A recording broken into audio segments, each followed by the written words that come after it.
학생들을 위해서 또 여러분들도 후원을 아끼지 않는 그런 시간이 되기를 바랍니다. 사실 이 시대 우리 학생들이 믿음의 삶을 살겠다고 결단한 것은 너무 위대한 결단입니다. 우리 인생에서 해야 할 결단이 참 많이 있지만 제가 그리스도를 담는 인생을 살겠습니다라고 결정한 것은 지원받아야 할 것이고 계속 격려해야 할 일입니다. 그런 격려와 기도가 우리 가운데 끊이지 않기를 축복합니다. 이스라엘 백성은 지금 요단강을 건넜습니다. 만약 요단강을 건넜다면 무엇 때문에 강을 건넌 것인가요? 이제부터 뭘 해야 되죠? 강가에서 낚시 좀 할까요? 여기가 좋사오니 그냥 여기서 머물며 지낼까요? 생각해보면 이들이 요단강을 건넌 것은 예루살렘을 향한 것이죠. 영적으로 보면은 새 예루살렘을 향한 우리의 믿음의 길이 결국은 순례의 길인 겁니다.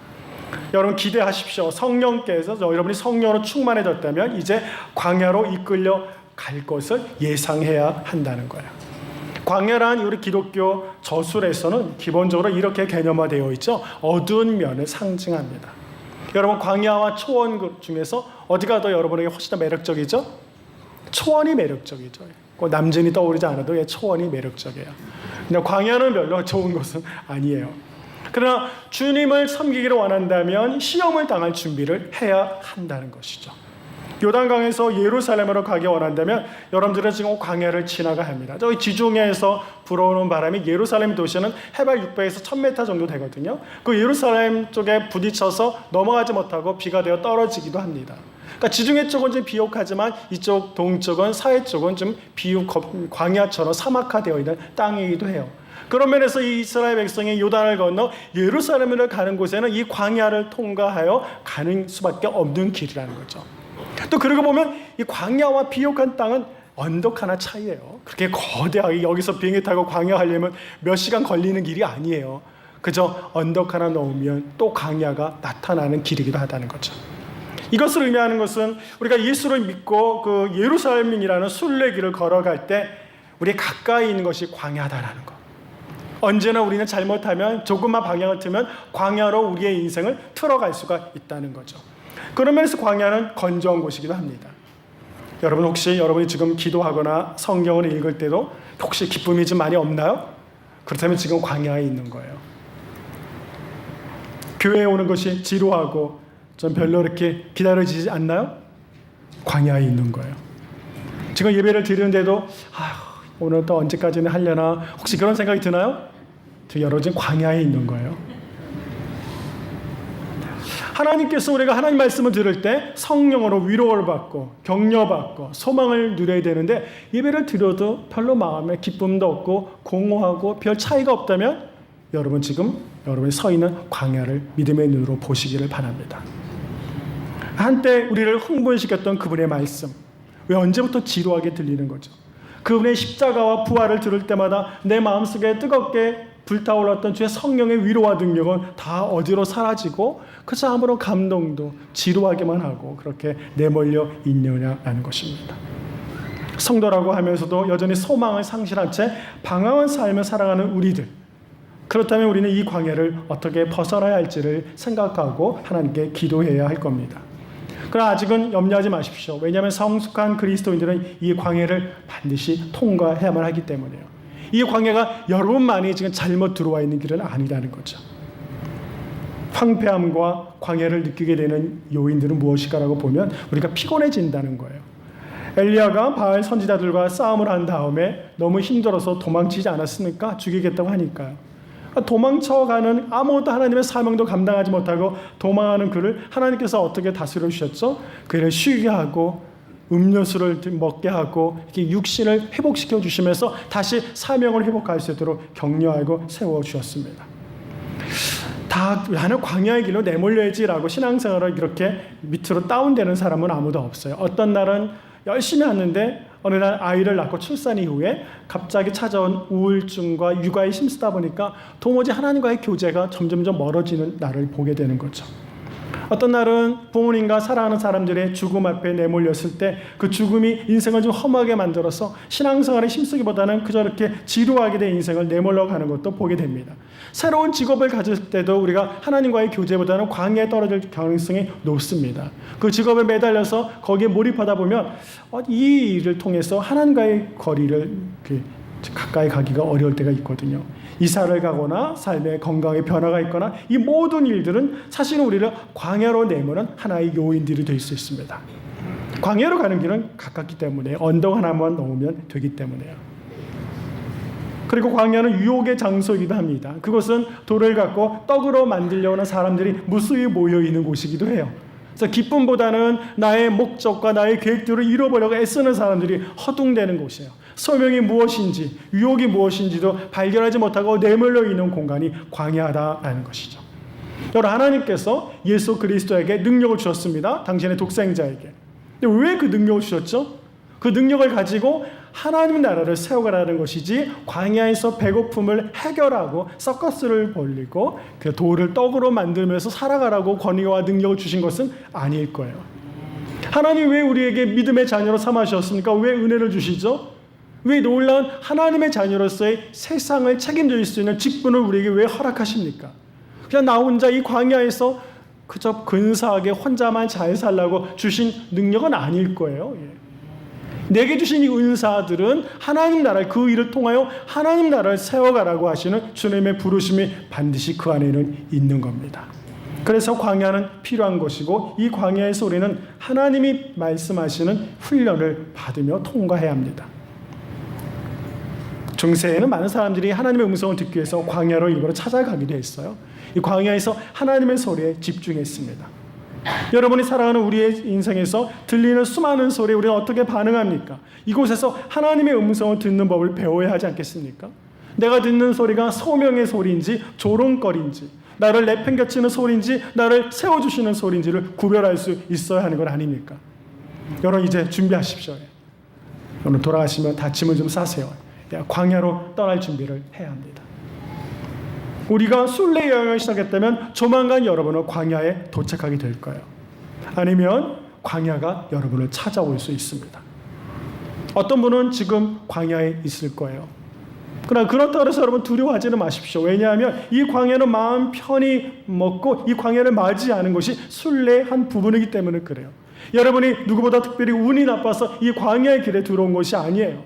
하나님 우리를 광야의 길로 이 의도적으로 인도해 가셨어요. 이곳에서 이 시련과 고난을 통해서도 하나님의 자녀로 영적으로 훈련된 필요가 있기 때문이에요. 너무 실패하지 않는 걸 좋아하지 마십시오. 그렇지는 않아요. 우리는 이 실패와 좌절과 고난을 겪어서 하나님의 뜻을 보일 수 있는 순례자로서의 삶을 살 수 있기 때문이에요. 그러므로 여러분, 혹시 지금 근심과 걱정이 있을 때마다 이런 질문은 하지 마세요. 왜 하필 납니까? 하나님 왜 하필 나죠? 수많은 사람들인데 왜 그중에 내가 이 고난을 받아야 하는 겁니까? 라는 질문은 하지 마세요. 누구나 다 그 광야를 걷기 때문에요. 그런 왜 나죠? 하필 왜 나죠? 라는 질문은 아무리 해봐야 이 광야에서 벗어날 수 있는 질문이 될 수가 없어요. 광야의 시련과 어려움이 있다면 이 질문을 바꾸셔야 합니다. 주님, 무엇이죠? 무엇 때문이죠? 주님, 제가 여기서 무엇을 배워야 하는 것입니까? 이 시련과 광야의 자리에 서야 할 것은 그 시련의 의미를 찾는 것과 이 시련을 통하여 하나님이 어떤 분이신가를 발견하는 길이에요. 그러면 우리가 지금 부딪히는 이 광야의 시련이 반드시 유익하게 될 것이고, 시련을 넘어서 예루살렘을 나아갈 때마다 하나님의 위로와 능력을 경험하게 될 것입니다. 이 광야의 소리는 내면을 보는 거예요. 히브리서 기자는 예수께서 우리보다 앞서서 광야로 가셨다라고 설명합니다. 왜 그러냐면 우리가 광야를 걸어갈 때 우리에게 도움이 되려고 하신다는 거죠. 우리가 예수를 따라가는 우리들에게 이 광야의 길을 앞서 행하심으로써 너희가 걷게 될 광야를 어떻게 이겨내야 할지를 보여주시고 있는 겁니다.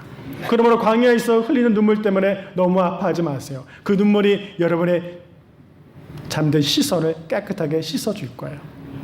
이 광야에서 부딪힌 많은 시련을 통하여 그것이 하나님 앞에 가까이 가게 되는 굉장히 중요한 통로가 될 것이고, 마침내 주님 앞에 거룩한 눈물이 될 것이고, 하나님과 교제하는 소망의 자리에서 하나님의 위로와 칭찬이 있을 것입니다. 그러므로 광야는 넉넉히 감당해야만 하는 성도들의 삶의 또 하나의 자리가 돼요. 이 광야에서 시선을 씻으시고 듣는 귀를 맑게 하시고, 내 마음속에 여전히 아직도 버리지 못하고 비우지 못했던 쓰레기 더미들을 빨리 버리는 것이 광야에서 필요한 일이에요. 그렇지 않으면 우리가 다 터져버리고 골마 터져서 하나님의 길에서 낙오자가 될 것이고 아무것도 얻을 수 없기 때문이에요. 이 광야의 길에 들어섰다면 여러분 시선과 들어야 할 것들과 우리의 죄성을 극복하고 버리는 기회로 삼게 되면 하나님보다 분명하게 여러분에게 보여질 것이고 들려지게 될 것입니다. 그런 은총이 있는 성도가 되기를 간절히 축원합니다. 예수님께서도 사단에게 이끌려서 광야에 시험을 당하셨습니다. 베드로전서 4장 12절은 이렇게 말씀합니다. 사랑하는 자들아, 너희를 연단하려고 오는 불시험을 이상한 일 당하는 것 같이 이상히 여기지 말라라고요. 혹시 내가 광야 같은 시련이 있다고 그걸 이상히 여기지 말래요. 왜 나지? 라고 질문하지 말라는 것이에요. 히브리서 2장 18절은 이렇게 말씀합니다. 그가 시험을 받아 고난을 당하셨은즉 시험 받는 자들을 능히 도우실 수 있느니라.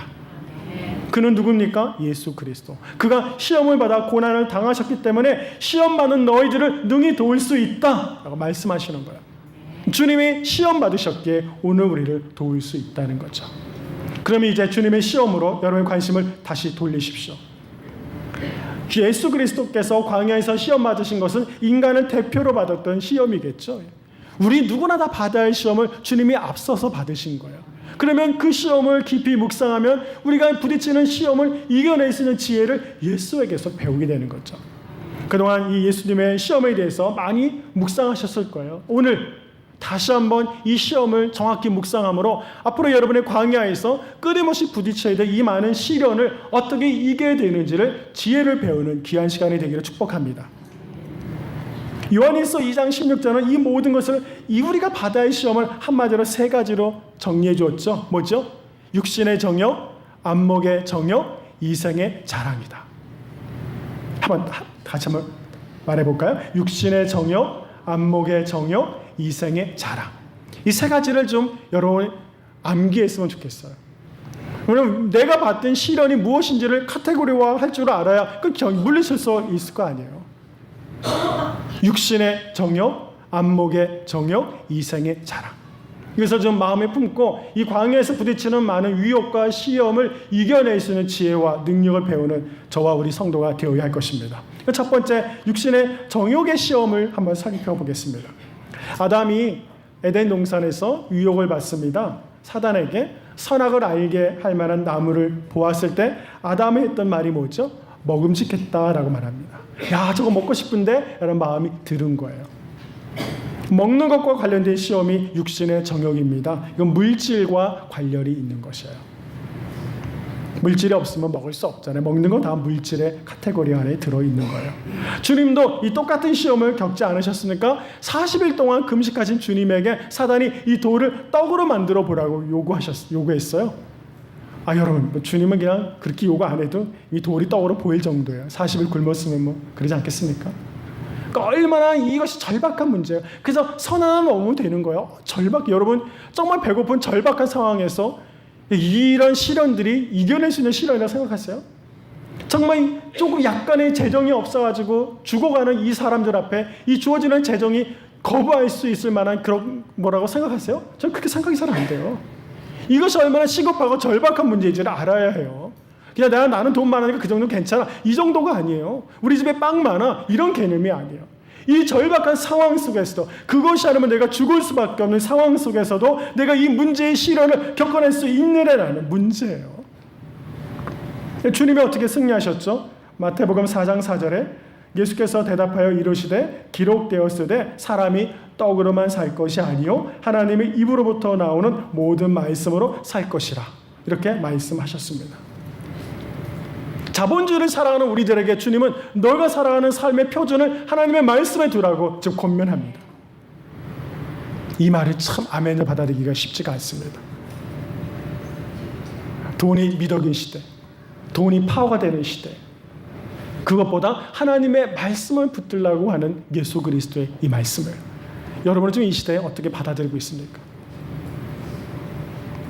우리의 삶의 표준이 정말 하나님의 말씀이어야 되는 것인지, 그저 이 광야에서 우리는 떡 한 조각 얻기 위해서 그토록 애를 쓰고 살고 있는 우리들인데 주님은 이 급한 너희 떡이 너희를 살리는 것이 아니다. 하나님의 말씀이 너희를 살리는 것이라 이 말씀을 우리가 정말 시급히 들을 수 있냐는 거죠. 그래서 이 시대는 참 많은 방법으로 떡을 얻기 위해서 애를 쓰죠. 작은 투자로 많은 이익을 얻으려고 애를 씁니다. 물론 경제 원리에서 그것은 미덕으로 여겨집니다.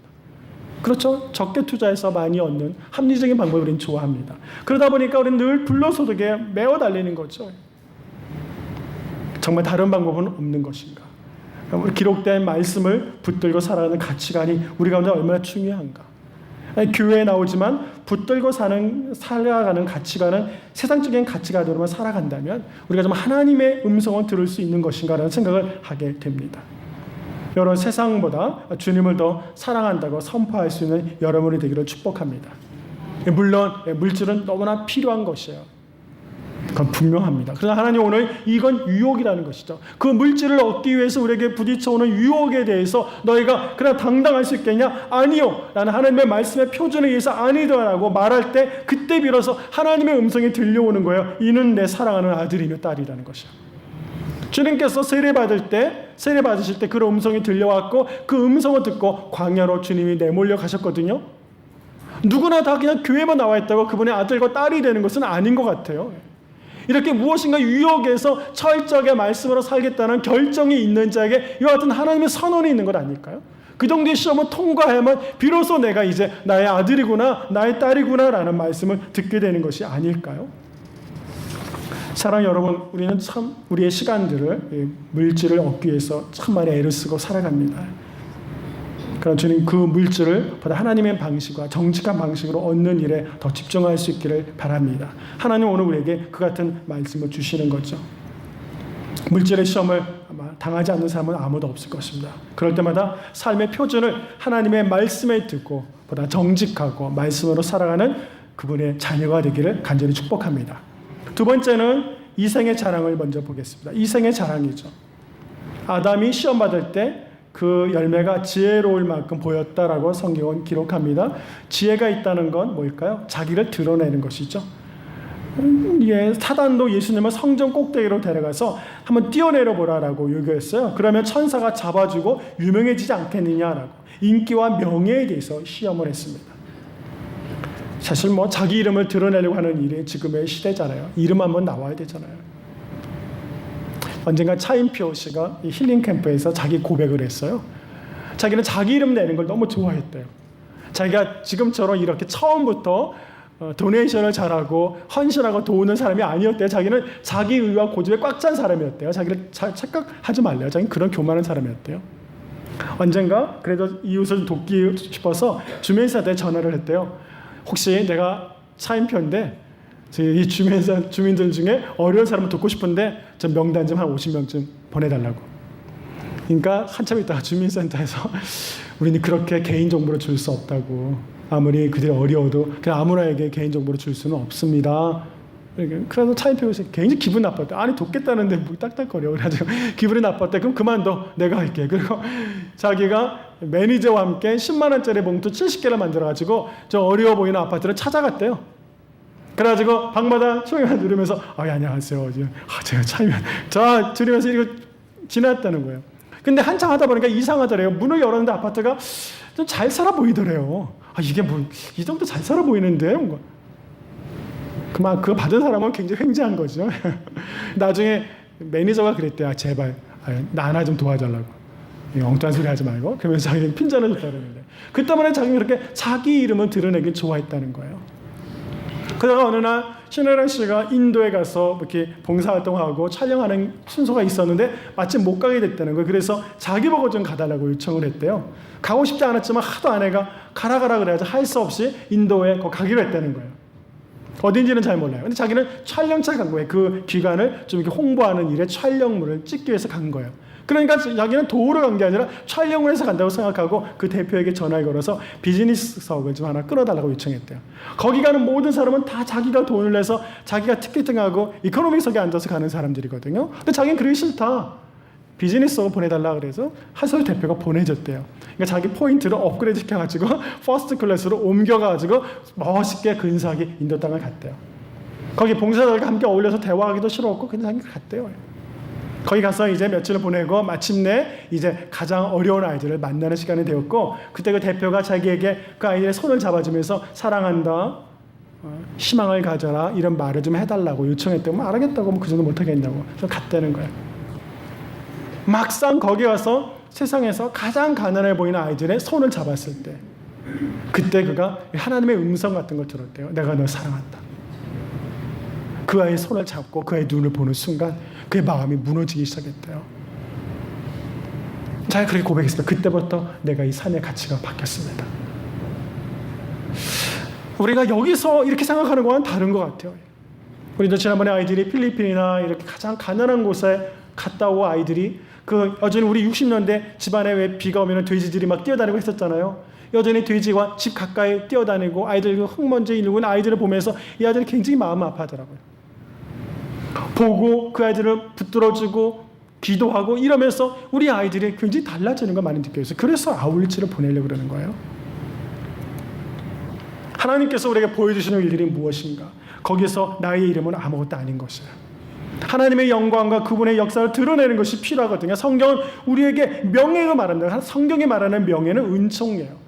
가장 낮은 자리에서 주를 섬겼을 때 하나님이 주시는 선물이 명예인 것이에요. 내가 내 이름을 얻으려고 애써서 얻은 것이 아니에요. 하나님의 이름을 이용해서 그 명예를 얻으려고 애쓴 것이 그렇게 주어진 자리가 아니라는 것이죠. 여러분, 무엇을 자랑하는 성도이십니까? 주님은 너를 자랑하라는 그 말씀 앞에 단호히 주 너의 하나님을 시험하지 말라라고 선언합니다. 하나님을 이용하지 말라라는 말씀을. 내가 하나님을 높이면 자연스럽게 그분께서 나를 높여주세요. 하나님을 더 섬기는 여러분이 되기를 축복합니다. 그분을 섬기는 건 내가 낮아지는 거예요. 가장 낮아진 곳에 우리의 삶과 우리의 관심을 기울이고 그렇게 그 안에 있는 나를 발견하는 것이 주님의 영광이 드러나는 것이며 그분이 그 영광 가운데 있는 나를 세우시고 인도하시는 주의 축복이 그 자리에 있는 것입니다. 주님 말을 자랑하는 여러분이 되기를 축복합니다. 그런 거룩한 손이 우리 모두의 손이 되기를 소망합니다. 교회와 성도의 손은 바로 그런 손이 되어야 하는 겁니다. 세 번째, 우리가 부딪히는 시험은 안목의 정욕이라는 것이죠. 너무나 잘 알고 있는 시험입니다. 아담은 선악과를 보면서 보암직했다라고 말합니다. 보기에 좋았다라는 것이죠. 눈을 매개로 다가오는 시험은 견디기가 어려울 것 같습니다. 주님도 그런 시련을 받으셨어요. 보여주었다. 천하만고 여리고성을 보여주고, 지금은 하찮아 보이는 도시 같지만 그 당시에는 굉장히 강력한 도시죠. 화려한 것이죠. 여러분 어디 가면 그 화려함이 보이나요?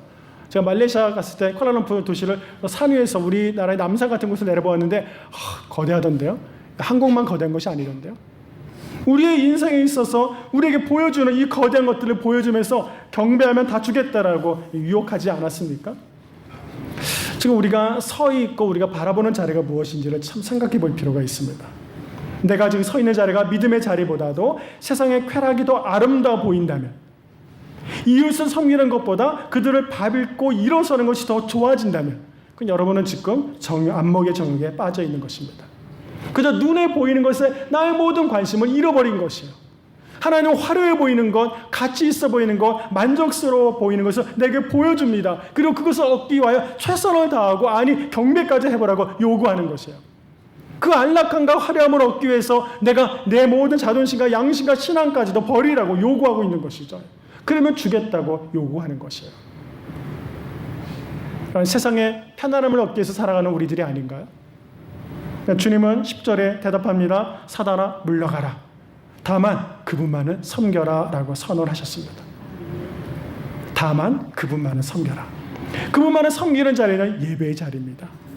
여러분, 저는 물론 세상에서 주는 안락과 평강이 참 매력이 있고 달콤해요. 그러나 하나님의 예배 자리에서 주는 기쁨이 얼마나 큰지, 그 기쁨과 위로와 소망과 즐거움과 만족과 감격이 여러분 예배 자리에서 얼마나 충만한 것인가요? 세상에서 만족을 구하지 않습니다. 이렇게 고백하는 자리가 바로 예배의 자리예요. 우리가 예배 자리에 나온 것은 하나님, 저는 세상에서 만족을 구하지 않겠습니다. 오직 하나님의 예배 가운데 주시는 이 거룩한 감격이 저를 만족해 합니다. 저는 이 위로를 주님의 말씀을 통하여 예배 가운데 받기를 원합니다 라고 고백하는 자리가 바로 이 예배의 자리인 것을 믿으시기를 축복합니다. 세상에서 너무 만족을 찾아 나서지 마세요. 하나님 안에서의 기쁨이 위로가 되는 것이에요. 이 여름에 좀 더 땀 흘려 보십시오. 헌신해 보십시오. 하나님의 예배와 섬김을 통해서 우리에게 보여주시고 우리에게 알려주시는 일들이 얼마나 큰가 고백하고 경험해야 되지 않겠습니까? 믿음의 자리에 앉아 있음에도 여전히 세상을 탐하고 있는 것은 아닌지 순례자인 우리들에게 주님은 질문합니다. 물론 세상을 등지고 살라는 것은 아니에요. 그러나 세상을 즐기는 것으로 안주하지 말라라고 말씀합니다. 왜 그런지 아세요? 세상이 아무리 좋고 아름다워도 다 지나가는 것이기 때문이에요. 요한일서 2장 15절부터 17절에 쭉 여기 육신의 정욕, 안목의 정욕, 이생의 자랑이니 다 아버지께로부터 온 것이 아니요 세상으로부터 온 것이라 이 세상도 그 정욕도 지나가되 오직 하나님의 뜻을 행하는 자는 영원히 거하느니라. 여러분 그렇게 소중히 여기는 세상의 그 모든 것은 다 지나갈 것이라는 거예요. 그러나 오직 하나님의 뜻을 행하는 자는 영원히 거한다 말씀하십니다. 하나님의 뜻을 행함으로 영원히 살아가는 성도가 되기를 간절히 축복합니다. 그 믿음을 갖고 살기를 원합니다. 이 믿음이 우리를 시험과 시련에서 이겨낼 수 있는 하나님의 자녀로 세워주는 거예요. 더 말씀을 붙드십시오. 더 예배 가운데 거룩한 기쁨을 소망하십시오. 주님을 더 낮은 자리에 섬겨보십시오. 이 영원한 것들을 누릴 수 있는 하나님의 백성이 되는 거죠. 오래 사는 것 중요해 보이죠? 그러나 하나님은 당신의 흔적을 남기며 사는 것을 더 소중히 여기실 거예요. 광야에서의 말씀을 오늘 다시 듣고 결단하는 저와 우리 모두 성도가 되기를 축복합니다. 이제 결단하십시오. 주님, 제가 이 광야를 통과하면서 내게 부딪히는 이 유혹과 시련을 다시 견뎌내고 이겨내면서 하나님이 주시는 거룩한 감격과 기쁨을 누리며 살겠습니다. 그런 믿음으로 사는 자의 삶의 처소 위에 주의 거룩한 영광이 선포되고 부어지는 것입니다. 그런 감격으로 오늘도 믿음의 시간들, 그분의 흔적을 우리의 인생 가운데 하나하나 아로새기면서 주님 나라를 향해서 담대히 믿음의 삶을 걸어가는 저와 우리 모두 성도가 되기를 주의 이름으로 간절히 축원합니다. 한번 기도하겠습니다. 오늘 하나님께서 여러분들에게 어떤 말씀을 주시나요? 광야와 같은 시련이 아마 여러분 가운데 있을 것입니다. 그러나 이상히 여기지 마십시오. 이 시련을 견뎌내면서 하나님이 영원한 것으로 우리를 다듬어 가시기를 원하십니다. 그리고 주님이 앞서 이 시련을 겪으셨기에 우리가 예수를 통하여 그 시련을 이겨낼 수 있는 말씀과 그분의 권위와 능력을 붙들 수가 있다고 약속해 주셨습니다. 오직 주님 안에서 그분을 따르십시오. 이런 시련을 견뎌내십시오. 주님의 말씀으로 살기로 결단하십시오. 오직 주님 안을 예배하겠다고 결단하십시오. 주님께서 우리에게 새 은혜를 부어주실 것입니다. 우리 합심을 한번 기도하겠습니다. 은혜로우신 아버지 하나님 감사합니다. 오늘 우리에게 주신 이 귀한 말씀을 마음에 새기고 이 광야의 시험을 오직 주님의 말씀으로 온전한 예배함으로 이겨내며 예루살렘, 새로운 예루살렘, 주님의 나라를 위해서 묵묵히 걸어가는 저희가 되게 하여 주옵소서. 오직 우리가 무엇으로 살아가는 것입니까? 하나님이 주시는 거룩한 말씀을 펴대 삼게 하여 주옵소서. 주님의 영광을 드러내게 하여 주시옵소서. 오직 당신의 섭리와 주의 영광이 우리의 삶의 큰 기쁨이고 위로가 되는 걸 알게 하셔서 세상에서 얻는 화려한 기쁨보다 하나님의 예배 가운데 섬김 가운데 부어주시는 놀라운 은총과 기쁨을 사모하게 하여 주시옵소서. 그 거룩한 감격을 누리는 자들이 되게 하여 주옵소서. 우리가 이와 같은 큰 기쁨을 부어주셔서 이번 여름도 하나님의 영광이 드러내게 하시고 우리가 주님을 온전히 만나고 섬기는 거룩한 기회들이 될 수 있도록 주님 축복하여 주시옵소서. 주님 감사합니다. 우리도 주님처럼 그렇게 시험을 이기며 주님 나라를 온전히 바라보고 믿음으로 걸어가는 순례자가 될 수 있도록 축복하여 주시옵소서. 감사드리며 주님의 이름으로 기도하옵나이다. 아멘. 함께 일어나셔서 오늘 주의 찬양 선포하겠습니다. 찬송가 348장입니다.